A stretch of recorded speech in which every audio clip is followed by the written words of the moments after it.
Electronic media print media మిత్రులందరికీ కూడా పేరు పేరున నమస్కారాలు తెలియజేస్తా ఉన్నాను. నిన్న ముఖ్యమంత్రి గారు మాట్లాడిన తీరు యావత్ తెలంగాణ ప్రజలు మొత్తం కూడా చూసిండ్రు. ఏమని చెప్పిండు? స్వయంగా నేనే కౌశిక్ రెడ్డి గారిని హత్య చేయమని పంపించిన వాళ్ళ ఇంటికి అని చెప్తా ఉన్నాడు. డైరెక్ట్గా ఇండైరెక్ట్గా స్వయంగా ఒక ముఖ్యమంత్రి ఈ విధంగా ఈ రాష్ట్రంలో మాట్లాడుతుందంటే, స్వయంగా ఒక ముఖ్యమంత్రి ఒక శాసనసభ్యుని మర్డర్ చేపించడానికి ఇంటికి పంపించిండంటే ఇది ఎంత పెద్ద సిగ్గుచేటు అనేది యావత్ తెలంగాణ ప్రజలందరూ కూడా గమనించాలని నేను విజ్ఞప్తి చేస్తా ఉన్నాను. ఒక ఎమ్మెల్యే ఏమని మాట్లాడతారు, ఒక మంత్రి ఏం మాట్లాడతారు, ఒక ముఖ్యమంత్రి ఏం మాట్లాడతారు అనేది కాంగ్రెస్ పార్టీలో వాళ్ళకనే పొంతన లేదు. ఇవాళ శ్రీధర్ బాబు గారేమో ఇద్దరు బీఆర్ఎస్ పార్టీ ఎమ్మెల్యేలు కొట్లాడుకుంటారు, మాకేం సంబంధం అని అంటారు. బట్టి గారేమో ఎమ్మెల్యేలు ఇద్దరు కొట్లాడుకొని హైదరాబాద్ పరువు తీస్తున్నారు అంటారు. ముఖ్యమంత్రి గారు నిన్న డైరెక్ట్గా మీటింగ్లో పెట్టి మేమే పంపించినామంటారు. అసలు ఏం జరుగుతుంది తెలంగాణ రాష్ట్రంలో? అసలు లా అండ్ ఆర్డర్ ఉన్నట్టా లేనట్టా ఏం జరుగుతుందని నేను అడుగుతా ఉన్నా. ఇవాళ కౌశిక్ రెడ్డిని హత్య చేయాలని ముఖ్యమంత్రి గారు ఎందుకు అనుకుంటున్నారని నేను అంటా ఉన్నాను. ఎందుకు రేవంత్ రెడ్డి గారు కౌశిక్ రెడ్డి గారిని హత్య చేయాలనుకుంటున్నావు? ఎందుకంటే కేసీఆర్ గారి నాయకత్వంలో బీఆర్ఎస్ పార్టీ పక్షాన ప్రజల పక్షాన గట్టిగా గలమింపిస్తున్నా అని చెప్పి నన్ను హత్య చేయాలనుకుంటున్నావా? రైతులకి గట్టిగా రుణమాఫీ ఎందుకు చేస్తలేవు అని అడుగుతున్నా అని హత్య చేయాలనుకుంటున్నావా? రైతు భరోసా ఇంకా ఎందుకు రైతులకు ఇయ్యలే అని అడుగుతున్నా అని హత్య చేయాలనుకుంటున్నావా? 24 గంటల ఫ్రీ కరెంట్ రైతులకు ఎందుకు ఇస్తలేవు అని అడుగుతున్నా అని హత్య చేయాలనుకుంటున్నావా? తాతలకి అవ్వలకి 4,000 రూపాయల పెన్షన్ ఇంకా ఎందుకు ఇస్తలేవు అని గట్టిగా అడుగుతున్నా అని హత్య చేయాలనుకుంటున్నావా? వికలాంగుల పెన్షన్ 6,000 రూపాయలు ఇంకా ఎందుకు ఇస్తలేవు అని అడుగుతున్నందుకు హత్య చేయాలనుకుంటున్నావా? ఆడబిడ్డలకి పెళ్లి చేసిన ఆడబిడ్డలకి ఇంకా తులం బంగారం ఎందుకు ఇయ్యలే అని అడుగుతున్నాను హత్య చేయాలనుకుంటున్నావా? హత్య చేయాలనుకుంటున్నావా? గురుకుల స్కూళ్ళల్లో పిల్లలకి మంచి భోజనం ఎందుకు పెడతలేవు అని నేను అడుగుతున్నందుకు నన్ను హత్య చేయాలనుకుంటున్నావా? దేనికోసం నన్ను హత్య చేయాలనుకుంటున్నావు అని చెప్పి నేను అడుగుతా ఉన్నాను. రేవంత్ రెడ్డి గారు, మీరు ఒక ముఖ్యమంత్రి. రేవంత్ రెడ్డి గారు ఏమైనా మాట్లాడుకో, నువ్వు ఒక ముఖ్యమంత్రివి. నువ్వు ప్రజలకి ఏం చెప్పదలుచుకున్నావు? నేను స్వయంగా ఇవాళ డీజీపీ గారిని, హోమ్ సెక్రటరీ గారిని దీని మీద స్పందించాలని నేను కోరుతా ఉన్నాను, నేను డిమాండ్ చేస్తా ఉన్నాను. స్వయంగా ఒక ముఖ్యమంత్రి నేను పంపించినా అని బహిరంగంగా చెప్తున్నా. మీరు స్పందించకపోతే ఎట్లా నేను అడుగుతా ఉన్నాను. మా వివేక్ గారు చెప్పినట్టు ఖచ్చితంగా రేపు మీరు అందరూ స్పందించకపోతే ఖచ్చితంగా దీనిపైన రేపు గవర్నర్ గారిని కలుస్తాం. కేసీఆర్ గారిని, కేటీఆర్ గారి, హరీష్ రావు గారితో చర్చించి ఇంకా దీని భవిష్యత్ కార్యాచరణ ఎట్లా చేయాలనో కూడా తీసుకుపోతాం. ఖచ్చితంగా సుమోటోగా తీసుకొని ముఖ్యమంత్రి గారి మీద అటెంప్ట్ టు మర్డర్ కేసు 307 డైరెక్ట్గా ముఖ్యమంత్రి గారి మీద బుక్ చేయాలని నేను డీజీపీ గారిని డిమాండ్ చేస్తా ఉన్నాను. ఎలా అసలు ఏం జరుగుతుంది ప్రభుత్వంలో? రేవంత్ రెడ్డి గారే అందరికీ ప్రోత్సహిస్తా ఉన్నారు. మాజీ మంత్రివర్యులైన సీనియర్ శాసనసభ్యులైన హరీష్ రావు గారి ఇంటికి పోతారు దాడికి. ఖమ్మంలో మేము వరద బాధితులకి సాయం చేయడానికి మేము పోతే హరీష్ రావు గారిని, జగదీష్ రెడ్డి గారిని, సబితా ఇంద్రారెడ్డి గారిని, పువ్వాడ అజయ్ గారిని, నన్ను అదే కారులో ఉంటాం ఆడ కూడా మమ్మల్ని హత్య చేసే ప్రయత్నం చేస్తారు. నిన్న నా ఇంటికి వస్తారు, నన్ను హత్య చేసే ప్రయత్నం చేస్తారు. మా బీఆర్ఎస్ పార్టీ కార్యకర్త అయిన శ్రీధర్ రెడ్డి గారిని హత్య చేపిస్తారు. కానీ యాక్షన్లు మాత్రం ఏమీ ఉండవు, ఏమీ ఉండవు. నేను అడుగుతున్నా, యాక్షన్ లేకపోతే ఏం చేయాలనుకుంటున్నారని నేను అడుగుతా ఉన్నాను.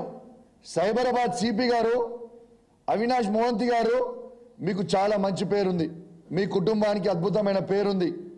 ఇలా మీ తమ్ముడు కూడా కరీంనగర్ సిపి గారు డైనమిక్గా పనిచేస్తూ ఉన్నారు తన కరీంనగర్లో.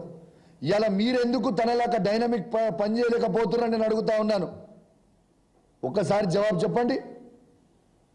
ఇలా ఒక ఏసీపీ గారు అడిషనల్ డీసీపీ స్థాయిలో అడిషనల్ డీసీపీ గారు, ఏసీపీ గారు, సిఏ గారు ఎస్కాట్ ఇచ్చి ఒక శాసనసభ్యుని ఇంటికి కొట్టుర్రి అని చెప్పి పంపిస్తే యాలడి దాకా మీరు పోలీస్ యాక్షన్ ఎందుకు తీసుకోలేదు అని నేను అడుగుతా ఉన్నాను.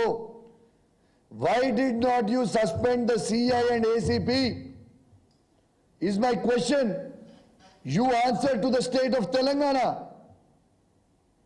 People are watching you. ఒక ఎమ్మెల్యే ఇంటి మీద ఇంత పెద్ద అటాక్ జరిగితే సిపి గారు ప్రెస్ కాన్ఫరెన్స్ పెట్టి ఏం జరిగిందో అనేది ప్రజలకి చెప్పరా? ఎందుకు జరిగింది అని చెప్పరా? ఇదా లా అండ్ ఆర్డర్ చేస్తూ ఉంటే నేను పోలీస్ వాళ్ళకి విజ్ఞప్తి చేస్తా ఉన్నాను. ఈ ప్రభుత్వం శాశ్వతం అనుకోకండి. ఖచ్చితంగా 4 ఏళ్లలో బీఆర్ఎస్ పార్టీ జెండా ఈ తెలంగాణ గడ్డ పైన ఎగిరేస్తాం. మళ్ళా కేసీఆర్ గారు ముఖ్యమంత్రి కాక తప్పదు. ఆ రోజు మాత్రం ఎవరిని కూడా ఇష్టపెట్టాం. తస్మా జాగ్రత్త అని చెప్తా ఉన్నాను. నేనైతే చెప్తా ఉన్నాను, ఖచ్చితంగా బహిరంగంగానే చెప్తా ఉన్నాను.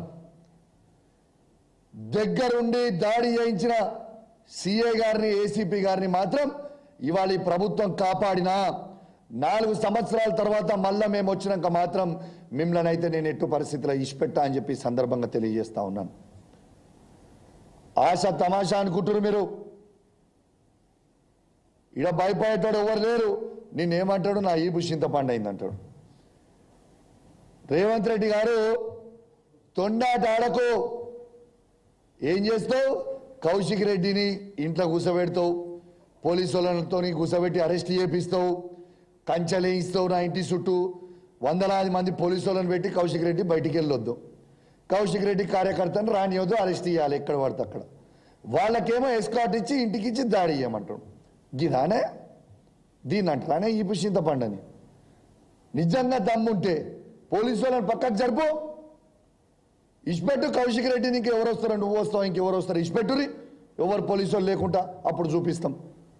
ఒకరిని అరెస్ట్ చేసి ఒకరికి ఫ్రీ హ్యాండ్ ఇచ్చి మేమేదో చేసినాం అని అంటున్నాం. అయ్యా రేవంత్ రెడ్డి గారు మర్చిపోయినట్టున్నావు దినాలు. ఓటు నోటు కేసులో నీ ఈపు చింతపండు అయింది, మర్చిపోయినావా? 6 గ్యారెంటీలు అమలు చేయకపోతే మహబూబ్ నగర్ ప్రజలు నీ ఈపు చింతపండు చేసింది, మర్చిపోయినావా? గురునాథ్ రెడ్డి గారు నీ ఇంటికి వచ్చి నీ ఈపు చింతపండు చేసింది, మర్చిపోయినావా? రేపు తెలంగాణ ప్రజలు నిన్ను చీరి చింత చెట్టుకి కట్టేసి నీ ఈపు చింతపండు చేసే రోజు వస్తుంది దగ్గర. ఎందుకు తొందరపడుతున్నావు బిడ్డ? ఖచ్చితంగా అవుతాయి, ఖచ్చితంగా అవుతుంది. నువ్వు ఎన్ని చేసినా, ఎంత భయపట్టించినా, నువ్వు ఏమి చేసినా నేను మాత్రం ఇంకేం చేస్తావు? ఎక్కువ హత్య చేయించే ప్రయత్నం చేసినావు, ఇంకా నేను హత్య చేయిస్తావు కావచ్చు. Yes, I'm ready to die for people of Telangana. బరాబర్ ఉన్నా. నువ్వు చంపితే చావడానికి నేను రెడీగా ఉన్నా. కానీ నీతో నీ ఎట్టు పరిస్థితుల కాంప్రమైజ్ అయ్యేదే ఉండదు. ఖచ్చితంగా నువ్వు ఏవైతే నీ హామీలు ఇచ్చినో 6 గ్యారెంటీలు ఇస్తామని, ఆ 6 గ్యారెంటీలు ప్రజలకు ఇచ్చే వరకు నీ గుండెల్లో నిద్రపోతాడు కౌశిక్ రెడ్డి బిడ్డ, గుర్తు పెట్టుకో అని చెప్పి చెప్తా ఉన్నాను రేవంత్ రెడ్డికి. నేను ఆల్రెడీ చెప్పినా, నీ స్థాయి కేసీఆర్ గారి స్థాయి కాదు, కేటీఆర్ గారి స్థాయి కాదు, హరీష్ రావు గారి స్థాయి కాదు, ఆఖరికి నా స్థాయికి దిగిపోయినావు అని చెప్పినా. ఇవాళ నా స్థాయికి కూడా కాదు, చిల్లర వీధి రౌడీల స్థాయికి దిగిపోయినావు. నీ స్థాయి గాడికి అయిపోయింది మిస్టర్ రేవంత్ రెడ్డి గారు.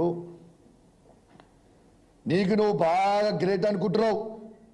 అధికార మదం కన్ను నెత్తికెక్కినాయి. నీ మదాన్ని ఖచ్చితంగా దించుతాం, ఏం ఫికర్ చేయకు బిడ్డ. దించిన రోజు నీకు ఉంటుందిరా స్వామి రంగా, ఆ రోజు ఉంటే తీసి పెడతాం అని అనుకోకు. నేను ఉట్టిగా నువ్వు మర్చిపోయినట్టున్నావు రేవంత్ రెడ్డి, గుర్తు చేసుకో. నా ఇంటికి వచ్చి నేను ఆ రోజు కాంగ్రెస్ పార్టీలో ఉన్నప్పుడు నువ్వు నా ఇంటికి వచ్చి నా కాళ్ళు మొక్కినావు.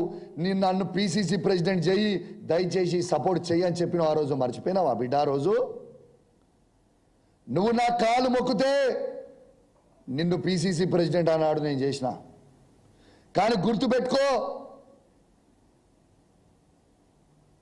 ఏ విధంగా నిన్ను ఆ రోజు పిసిసి ప్రెసిడెంట్గా చేసినో, ఇవాళ కేసీఆర్ నాయకత్వంలో మళ్ళా నిన్ను సీఎం పదవి దించే వరకు నిద్రపోకుండా పనిచేస్తా బిడ్డ, జాగ్రత్తలు చూసుకో అని చెప్పి సందర్భంగా నేను హెచ్చరిస్తా ఉన్నాను.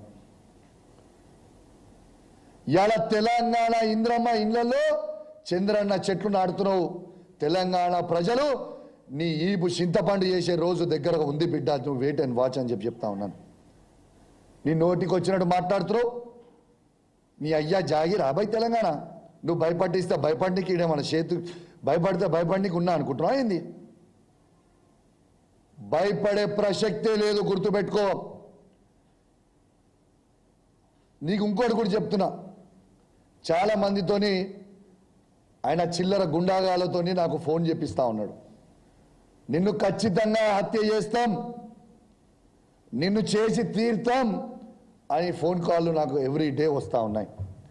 నేను అడిషనల్ ఇంటెలిజెన్స్ శివధర్ రెడ్డి గారికి నేను ఆల్రెడీ పంపించిన ఫోన్ నంబర్లతో సహా. నేను ఈ వేదిక ద్వారా మొత్తం చెప్తున్నా, యావత్ తెలంగాణ ప్రజలందరికీ కూడా చెప్తున్నా, మీకోసం నేను చావడానికైనా సిద్ధంగా ఉన్నా. కానీ ఏనాడైనా నన్ను హత్య జరిగితే ఖచ్చితంగా దీనికి రేవంత్ రెడ్డి గారే బాధ్యత అని చెప్పి ఈ సందర్భంగా తెలియజేస్తా ఉన్నాను.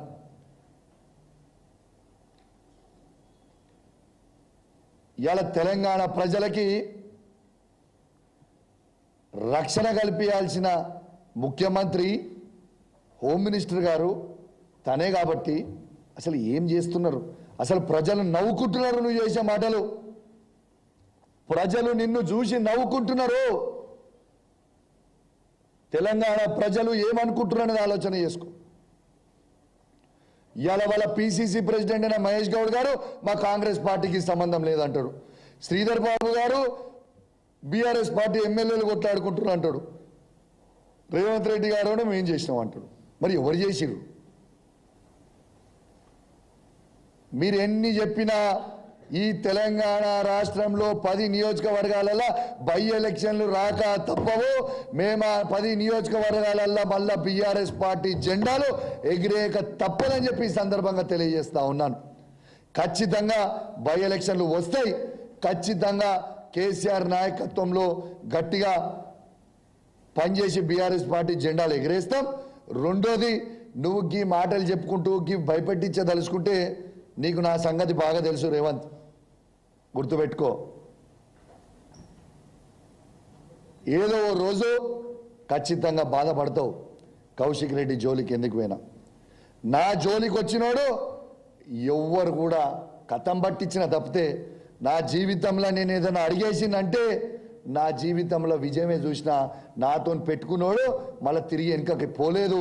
ఖచ్చితంగా నీకు కూడా అదే అవుతుంది, రాసి పెట్టుకో రేవంత్ అని చెప్పి సందర్భంగా తెలియజేస్తూ, ఇవాళ నువ్వు మాట్లాడిన మాటలు మరొక్కసారి తెలంగాణ ప్రజలందరినీ కూడా ఏ విధంగా ఈ తెలంగాణని శాంతి భద్రతలని నాశనం చేస్తుండో రేవంత్ రెడ్డి అనేది యావత్ తెలంగాణ ప్రజలందరూ కూడా గమనించాలని కోరుకుంటూ సెలవు తీసుకుంటా ఉన్నాను. జై తెలంగాణ, జై కేసీఆర్. Thank you. లాస్ట్ మాట్లాడు